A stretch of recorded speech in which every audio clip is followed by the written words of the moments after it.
సూర్య 15 నెలల తర్వాత తెలుగు డైరెక్టర్ తో వర్క్ చేస్తున్నాడా?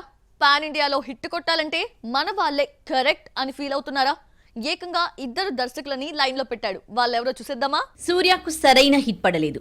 ఆకాశమే నీ హద్దురా పేరు అవార్డులు తీసుకొచ్చిన కరోనా టైంలో ఓటీటీకే పరిమితమైంది. లాస్ట్ మూవీ కంగువా అయితే భారీ నష్టాలు తీసుకొచ్చింది.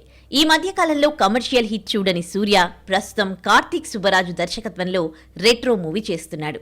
ఆ తర్వాత వెట్రిమారన్ డైరెక్షన్లో వడివాసల్ ప్రాజెక్ట్ లైన్లో ఉంది. ఆ తర్వాత ఇద్దరు తెలుగు దర్శకులకు ఛాన్స్ ఇచ్చే అవకాశం ఉంది. సార్, లక్కీ భాస్కర్ వంటి వరుస హిట్స్ తో ఉన్న వెంకీ అట్లూరి దర్శకత్వంలో నటించాలని స్టార్స్ వెయిట్ చేస్తున్నారు. లక్కీ భాస్కర్ తర్వాత మరో మూవీ అనౌన్స్ చేయని వెంకీ సూర్య కోసం హిస్టారికల్ స్టోరీ రెడీ చేస్తున్నాడట.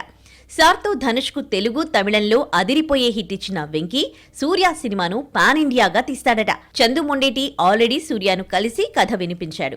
ఆ తర్వాతే కార్తికేయ 3 తీయాలని డిసైడ్ అయ్యాడు. తాండేల్ తీసిన గీతా ఆర్ట్స్ బ్యానర్లోనే ఈ సినిమా రానుంది. సూర్య డేట్స్ అల్లు అరవింద్ దగ్గర ఉండడంతో ఈ ప్రాజెక్ట్ వర్కౌట్ అయ్యే అవకాశం ఉంది. ఇలా ఇద్దరు తెలుగు దర్శకులను లైన్లో పెట్టాడు సూర్య.